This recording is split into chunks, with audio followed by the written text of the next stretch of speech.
Hi guys, so yeah, so we were getting this rate limit exceeded problem, right? So I checked within my Azure AI Foundry portal also, like I had the quota, right? So that was not the problem. So I did not have to request the quota. The thing is when we were configuring here the models, right? So GPT-4 mini model. So here let's click on edit. So here we had set it to, you know, uh, this thousand, like just 1,000 tokens per minute. So that's why the rate limit problem was happening. That rate limit exceeded. So when I put it to 51, so yeah, when I put it to 51, then it did not happen. So that's why I changed this to 51,000 tokens per minute and 510 requests per minute. So that's why it does not happen, right?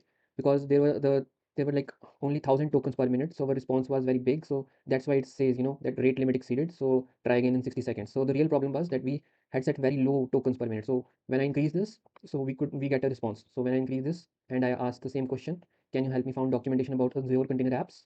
Provide an example on how to create one. So here it gives me the documentation, the example, and yeah. So now let's see what's the next step. So no authentication, review the agent's response and note how it uses MCP server tool to retrieve external information. Check the agent's annotation sections to see the source of information. So now let's check the agent's annotation section. So let's see where is the annotation section for the agent. So these are the annotations. So like you can see here and here. So if we click on this here, so it will Azure Container Apps documentation. So from here it has retrieved this result, that what is Azure Container App. So from this page it has retrieve all the result. And then from the example, so yeah, install Azure CLI. So when you click on here, so from here it has like taken the how to install the Azure CLI, right? So that's these two links are those annotations, right? So this is how the annotations are there. And now let's see what's the next thing. Yeah. So the next thing we have to do is right click on your deployed agent and select open code file, right? So we can do that here also, like right click and open code file, open playground, right? Copy agent ID, or we can go directly to our agent, and here also we can open code file. So yeah, either way we can do it. So let's right click and do it, open code file, right? So yeah, maybe not like this. Okay. Yeah, so it's first asking us to choose your preferred SDK. So we will choose Azure AI Foundry projects client library. And what else is there? So let's choose this one only, Azure AI for Azure AI Foundry projects client library. So we have selected this one, and now we will select the language, which will be Python, and now the authentication method, which is enter ID, and now it will generate a sample code for us, and it has generated a sample code for us. So this is a sample code because I have not installed these libraries, that's why it's showing red. But yeah, this is the sample code where we are creating the project. Then in the project we are getting the agent, and it has put the ID also, put the endpoints, default credentials for us, right? We do not have to copy paste our endpoint and then copy paste whatever agent ID is. Then it has also created a thread for us. After creating a thread, it has also created a message for us. Then run the project and run the project, not the project, run the agent on the particular on the particular thread and with the particular agent, and then it's checking the status, and afterwards we are checking the list of messages in the thread, and we are printing them one by one, right? So yeah, this is how we have generated a sample code, right? So what is the next thing that we have to do? How to interact with your agent programmatically? You can use this code as starting point for building applications. Yeah, so we can use this to build our applications. Next thing it is asking us to do is to go into Azure resources view and check thread subsection. So let's go there, and if we go to thread subsection and it's loading, right? So after going to thread subsection, we have to select a thread to view the thread details page, and then we will check what are the messages in the conversation, what is the run information and execution details, and what was the agent response and tool usage, right? So let's see the thread, this one. So this is the thread ID, this is the token breakdown. So yeah, so at first all of this was in thread for, so like my first question was in thread but rate limit exceeded, so that's why this is also in the thread that the assistant could not reply, right? If it see the run info, then in run info also there will be something mentioned that status is failed, right? So this is because my in initial two prompts rate limit exceeded. So this is user assistant. Let's see the last prompt. So in this I asked the user, and the data research agent give us the response, right?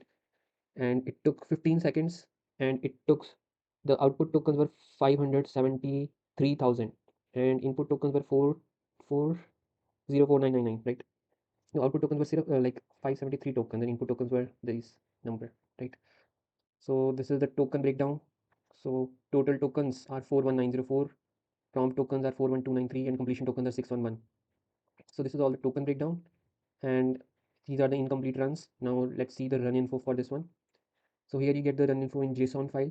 So it's telling the tools it uses. It uses the MCP server, right? Which is this server, and allowed tools, all the tools are allowed, right? And then this is the instruction model, and the status is completed, created at, expired at, completion token, prompt tokens, total tokens, max prompt tokens, truncation strategy, auto, last message is null. So all of these details you can see here, the run information, right? And all the thread information is here. So this thread has been saved, right? So this concludes the lab. And now what we have to do, we have to delete our agents, delete our models, and delete our resources. So let's do that also. So first of all, for deleting our agent, we can delete it from Foundry portal or from VS Code also. Like for both models and agent, we can delete them from Foundry portal and VS Code. So let's delete the agent from Foundry portal. So for that, we will go to our respective project, which is Agents Lab 3, right? And afterwards, we will go to agents. So here I see agents. So it will list all the agents in my project. So yeah, we will select it and we will click on delete, then confirm the delete. And then while this is deleting, so the deleted agent successfully. Now let's click on this, right click on models, and let's click on delete. Are you sure? Yes, I'm sure. So model deleted successfully.